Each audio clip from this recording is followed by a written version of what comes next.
Hey guys, John Faulkner here with Survival Dispatch, and today I'm going to introduce you to an event that we did back in September 6th and 7th. 5 of us went out for a 48-hour, no tools, no nothing survival challenge. We were up in Epworth, Georgia. It's on the Appalachian Trail. Me, Chris Weatherman, Alan Kay, and then we were joined by 2 guests of Alan's, great guys, Jason Salyer and Jason Patrick, and fantastic guys. Super squared away and funny guys to be around with. And I'll tell you guys, you know, we had a fantastic time doing this. It was difficult from time to time, but it was pretty much 48 hours with absolutely nothing but the clothes that we had on us, with the stipulation that we could not use our clothes as tools also. So, you know, there wasn't, you know, cutting shirts and making char cloth or anything like that. But within the 48 hours, we were able to build a shelter large enough for 5 guys, get a fire started with nothing but what we found, you know, in the woods, get water. We were able to find a small little spring that we were able to get enough water for the 5 of us through. And then we did things like, you know, we made a bowl out of some white pine bark, so we were able to transport water, which you'll start to see as a very big thing. Without having tools, you know, a lot of phrases were said like, hey, can you pass me the good rock? You know, hold on, let me make a little bit more cordage for you. So we really started to find, you know, how just small, you know, little tools, man, if we just had one knife within our campsite, how much easier it would have been. But how you can get things done like boiling water, we were able to get that done with no tools on hand at all. So we're gonna have a couple part series here. We really hope you enjoy it, and you know, come along for the ride and see how we got through 48 hours with no tools.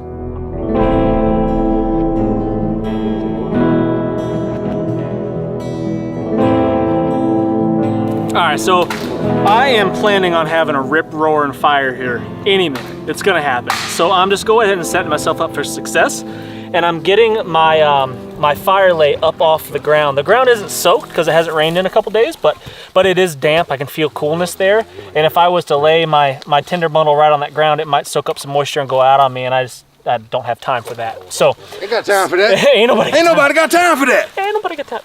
So I'm raising this up off here. I built myself kind of a log cabin with sticks. That's gonna get me up off the ground. This is much warmer to the feel. I can feel it just by putting my hand on it. It's dry. And now I'm gonna be able to lay my tinder bundle and my kindling on top of this, and it's gonna be able to catch up, no problem. And then it's gonna burn itself down into this, and that's gonna be fuel that's already on the fire for me. So that's the plan. So I'm prepping the yucca spindle here, and I'm getting it as ready as possible for my fire. And I'm using all these dead sticks here. These are about as bone dry as it gets, so these will definitely be helpful for our fire. So I'm just saving all the resources I've got, and I'm going to take my time. I could probably just break this off here, but I risk splitting it down. So what I'm going to do is I'm going to take my multi-tool here, and I'm going to score all the way around it.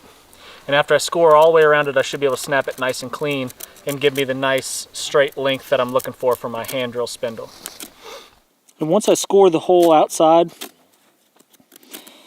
the inside of a yucca is just pith. It's really soft, which is kind of the characteristics of what you're looking for hand drill materials anyway. But once I score all the way around the outside of this baby, kind of like that, take my time, get all the way around, and then just carefully pop it, and then it doesn't splinter off, and it'll be a little bit more durable. I'm just gonna start carrying this in my pocket from now on, instead of a knife. That's all you need. That's actually TSA approved. TSA, so if you're traveling, friends, TSA approved. Yeah. Now they'll probably take that too. Yeah, that's right. What is that? Be in an Angry American store soon. No, hey, that's a support stone. Yes. You can carry it with you. That's it. Emotional support stone. It's a pet rock. That's right. You don't know till you go. You know what I mean? That's what they say. So I'm just trying to strip this thing down a little bit and make it smoother so it's a little bit easier on my hands. And it's got kind of these nodes sticking out where the flowers used to come out of the stalk. So I'm trying to knock those down a little bit and make it a little bit easier on my hands.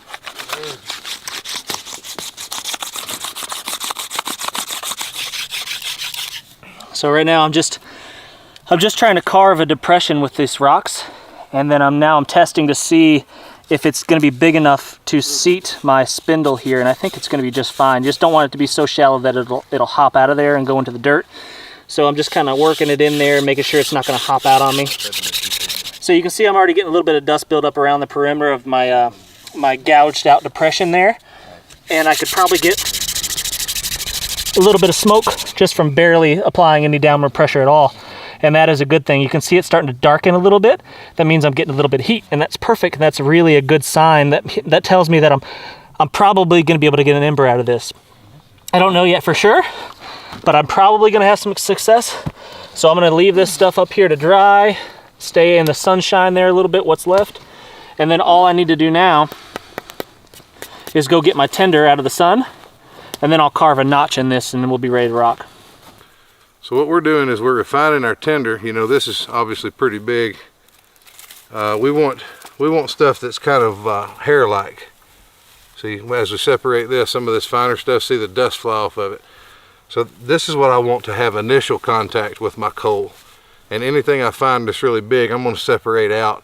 And that's my secondary tinder. That's the stuff I'm going to wrap around the edges. And we can refine some of that thicker stuff also. But things like that feel really barky, it'll just stand out to your hands, you'll feel it. And there's still a little moisture in this, so that's going to be challenging. But anyway, by braiding this stuff, we're just rubbing it against itself. Pull it apart and rub, pull it apart and rub. And if we had a stone or even the side of a tree where the tree bark is, something that's rough, we can abrade it that way. But we want to make this stuff just as fine as we can get it.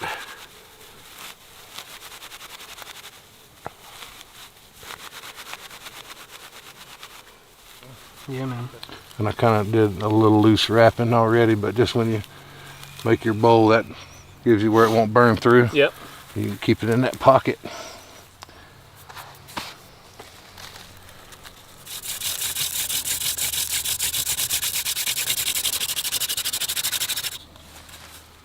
That's probably enough right there, actually. See, that's good and solid on the tinder bundle. Oh, that's gonna be good. Yeah, that gives us some mass on the back side. I think that'll be enough. Yeah, I can smell that. That's got a good smell to it. All right, so anytime you're doing a friction fire, moisture is kind of the enemy. And I'm being really cautious about where I'm putting this. I'm treating it like it's precious. If I let this touch the ground and it gets wet at all, fire's just not gonna happen. So I'm being really cautious. I'm putting it up on top of my pile of sticks there, making sure it's not gonna fall off into the wet mud or anything like that. Same thing here. I've got a rock on the ground that's gonna hold my my hearth board so it doesn't roll off. If I put this directly on the dirt like that and try to make my friction fire, it's not gonna happen. Like, it's 100% no chance of me getting a coal there. As soon as it hits the wet ground, it's just gonna fizzle out. So just being really careful to make sure everything stays really dry. Another important point is before you begin the process of actually going for that coal, make sure the tinder's prepped and make sure your pyre is set and make sure you have extra wood to add to that to establish a coal base. Because a lot of people get one started only to run off and go find some firewood, come back to no fire. Fire's out. Yeah, I've seen that done many times. So smart. I'll go ahead and stage a couple of these pine cones because they're basically what you make a feather stick. You know, you expose surface area. And they've got that pine pitch resin on them already. Exactly. Today's our day. 1, 2. Got 2 more. One beer jar. Do you want them yet? One beer jar. Have any luck with that one? Not as much. It's not as refined as that first stone. So maybe this one.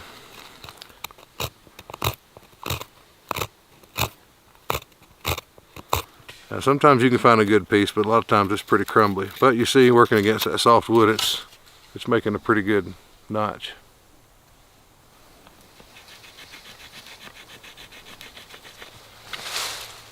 All right, so we're gonna go for it. We've got both of us here, so if I can't get an ember on my first go, he's ready to rock and he's ready to step right in if I get tired.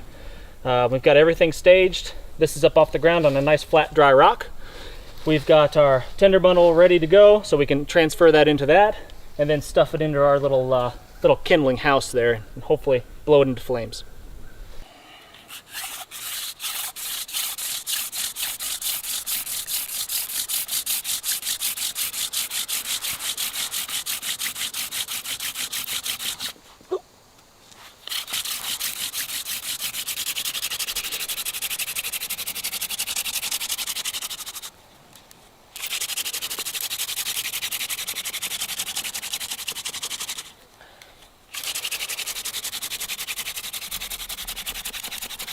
Not dark enough. Yeah, it's getting darker though. But yeah, we need to see black dust, so that's a little bit of a concern. Hop in there.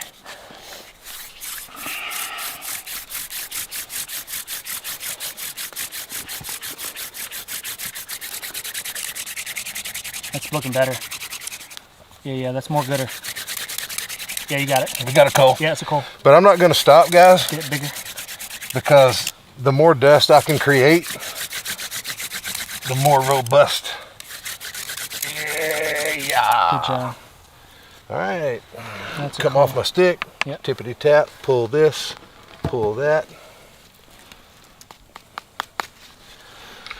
And with no rush. Let it build. Make sure all our dust is kind of togetherified. Togetherified? Yeah, It's a technical term. it is. Not everybody's familiar with that. No, they're not. They should be. That was too easy. Yeah, that worked out pretty good, didn't it? Yeah, yucca is the shiznick, It's by far the best. the shizzle. The shizzle.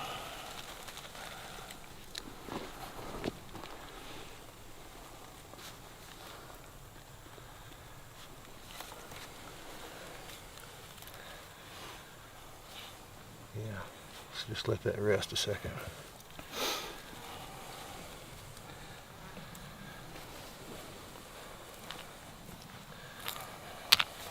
All right, do your thing.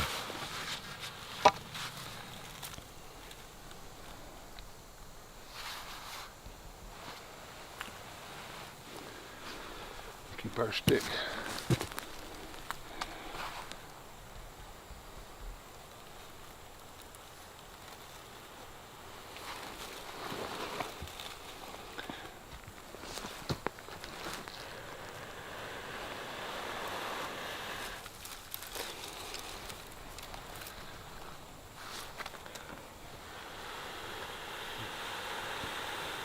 We have to bring it around the coal some. It's about to go.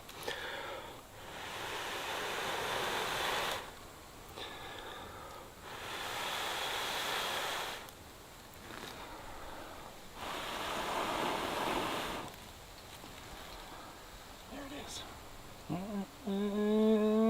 It's a lot of moisture. There we go.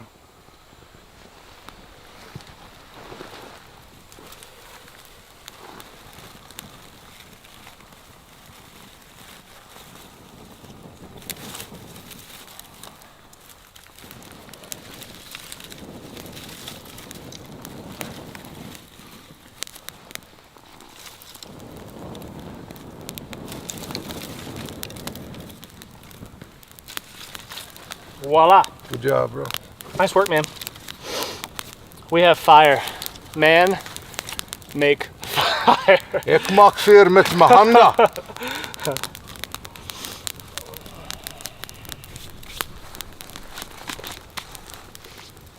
So now that we got it started, we need to go get bigger wood and lay in a good supply. I've got small stuff here on standby.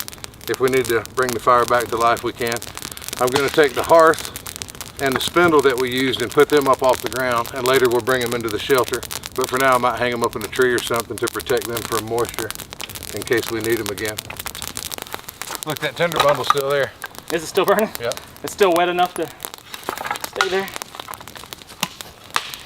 Fire psychologically, I mean, we have companionship because we're all here, but especially if you're by yourself, fire's huge. Main thing, we just need to keep covering the shelter, keep stacking firewood. So I guess that's what I'm going to do is go look like big logs now. Now we want to Yeah. rest in big.